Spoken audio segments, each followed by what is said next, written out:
Salam. Ya, puji Tuhan. Bersyukur dan berterima kasih buat Ibu Gembala dan Bapak Gembala yang memberikan kami waktu dan kesempatan untuk tadi disampaikan memperkenalkan saja ya. Ya, baik. Sekali lagi saya berterima kasih buat Bapak Ibu Gembala yang memberikan kesempatan untuk menyampaikan atau memperkenalkan kami sebagai pelayan di Kalimantan Barat. Ya, nama saya sendiri bernama Krisman Daci, dipanggil Daci karena kadangkala kalau ini orang Sumatera agak susah nyebutnya, jadi gampang Dacinya saja. Jadi saya berasal dari pulau kecil di Sumatera Utara, yaitu Pulau Nias, dan pelayanan di Kalimantan Barat, Kalimantan Barat, ya, Kalimantan Berkat, ya, jadi kami pun baru di Kalimantan Barat, masuk di Kalimantan Barat tahun 87. Masih baru beberapa tahun. Ya, masuk kepada keluarga. Saya punya istri, 4 anaknya. Anaknya 4. Istri saya 1, tolong Ibu. Istri saya yang cantik nih. Namanya Riani Boru Tarigan. Mungkin ada dari Karo di sini, ada Batak. Iya, ya. Jadi itu kami bersyukur kalau kami boleh ada di tempat ini, di mana pada hari Rabu yang lalu kami ke Semarang dalam rangka mengikuti wisuda anak kami yang bungsu. Mana dia? Tolong berdiri. Ya. Puji Tuhan, dia ambil psikologi di UNATI Semarang, dan oleh kemurahan Tuhan kami bisa mengikutinya.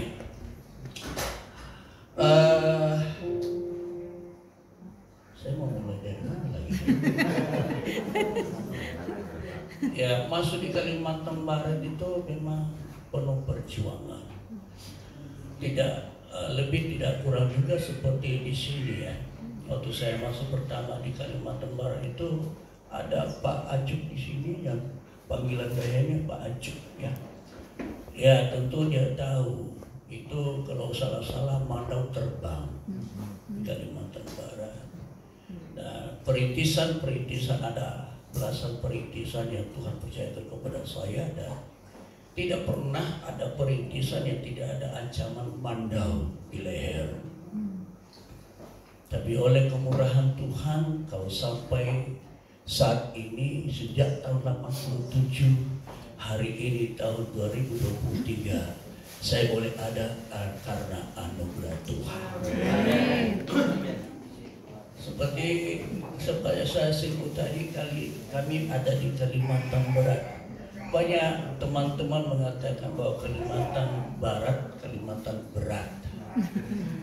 Tetapi oleh anugerah Tuhan saya katakan bahwa Kalimantan Barat bukan berat, tetapi jadi berkat.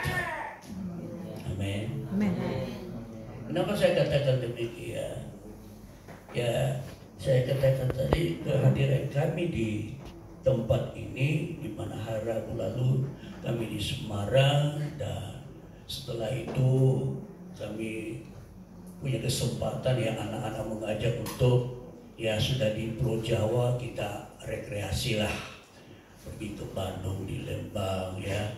Jadi puji Tuhan ya tercapailah cita-cita mereka.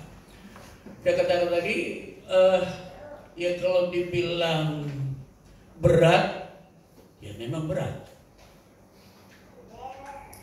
Kalau menghitung-hitung ya masalah dalam pelayanan jemaat, orang bilang kalau masalah ya pertimbangan ekonomi, orang bilang jauh api dari panggang. Artinya apa? Tidak seimbang. Ya. Tetapi oleh kemurahan Tuhan, ya puji Tuhan, saya katakan anak kami 4, ya walaupun satu berwira swasta, dia punya travel dan sekaligus supir, ya. Dan anak yang berikutnya juga ada di sini, namanya Timotius, dan dia bisa menyelesaikan studinya dengan S1 bagian seni, ya. Jadi beberapa kali berkompetisi di provinsi, dan puji Tuhan dia mendapatkan yang terbaik. Tolong anak saya Timotius mari berdiri. Nah, ini dia. Ya. Jadi tadi kalau ada stick drum, ya dia bisa mainkan. Itulah jurusan dia, dan dia pengajar musik di Pontianak. Yang kedua, ya tidak hadir juga perempuan, dan puji Tuhan dia bidan, dia bisa juga menyelesaikan dengan baik. Ya, yang ketiga maksud saya. Yang keempat, yang ini bisa mereka ya sekolah walaupun tidak terlalu tinggi, tapi akhirnya sederajat dengan teman-teman lainnya, bisa mengenyam ilmu, ya. Dan itu tentu ya bukan biaya yang sedikit, tapi kami percaya bahwa Allah kita Allah yang luar biasa. Amin. Allah yang luar biasa. Bapak Ibu yang dikasihi oleh Tuhan, seperti saya katakan tadi, dalam perintisan pelayanan tidak ada dari sekian pelayanan yang saya buka tidak ada ancaman untuk dibunuh. Tapi saya katakan ya kalau memang artinya Tuhan izinkan, berarti memang sampai disitulah waktu umur saya. Ya. Tetapi puji Tuhan itu semua berlalu begitu saja, karena saya tahu bahwa itu adalah pertolongan Tuhan. Ya bukan karena kekuatan kami. Ya. Jadi ya waktu masuk pertama sungguh luar biasa, satu pelayanan.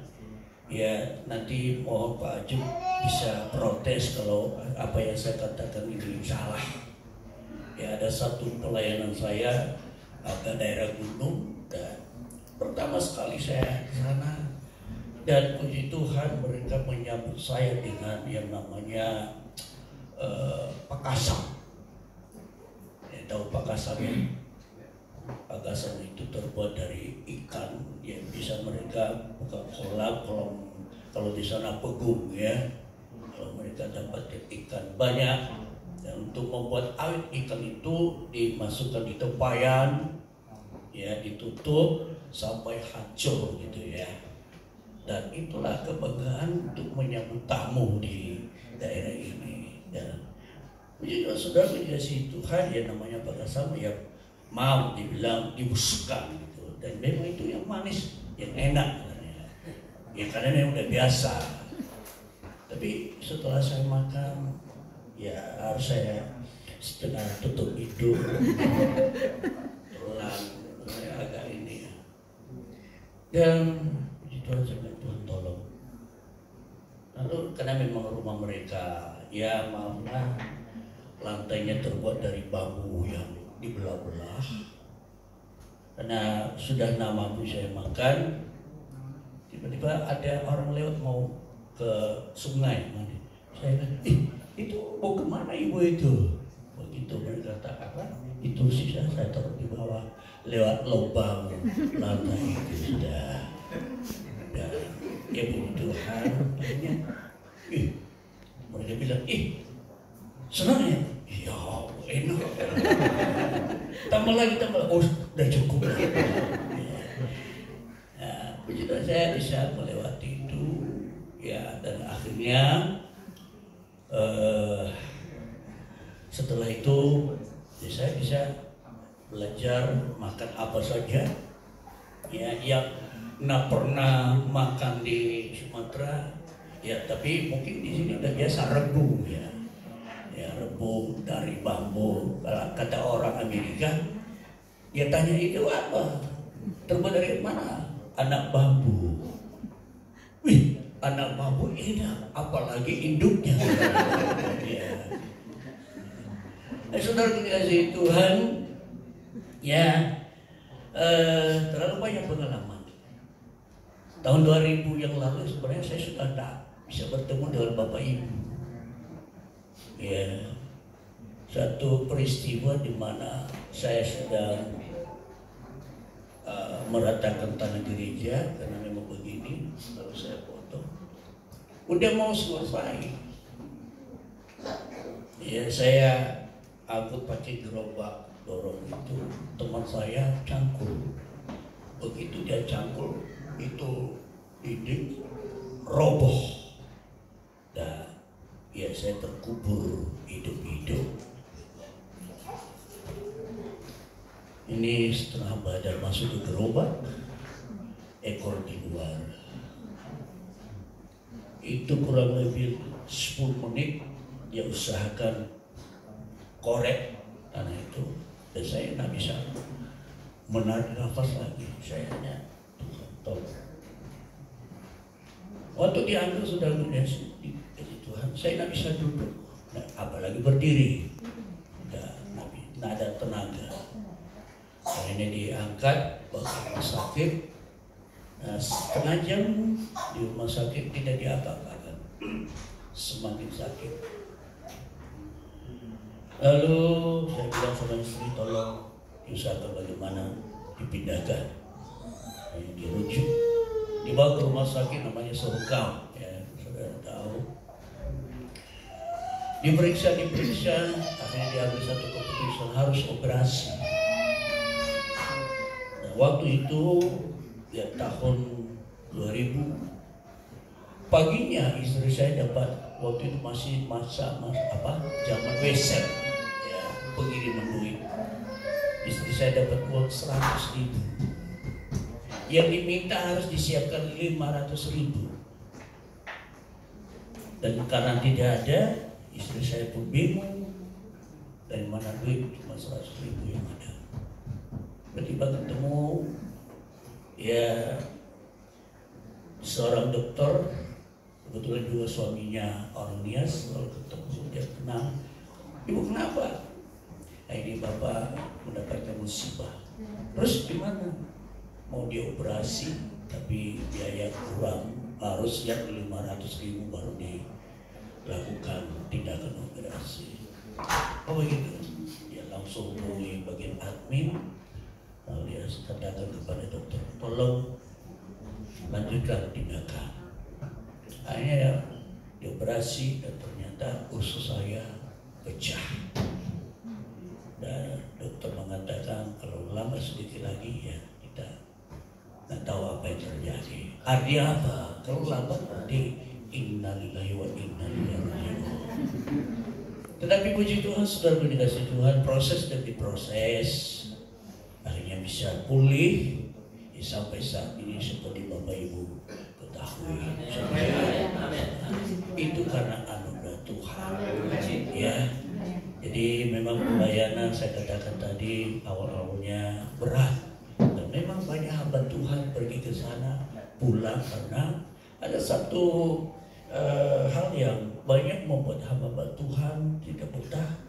Karena di Kalimantan pun dibilang ya di sana banyak malaria ya, dan memang banyak hamba Tuhan kayak orang stres karena begitu tingginya demamnya dan susah disembuhkan. Akhirnya mereka keluar dari sana. Tetapi puji Tuhan, sejak saya masuk sampai saat ini, walaupun sakit tapi tidak pernah sakit sampai stres. Ya semua anugerah Tuhan. Dan saya selalu ya pelihara. Sekarang ada sambiloto. Saya demam sedikit, bila sedikit tinggal petik daunnya direbus minum, udah sembuh juga.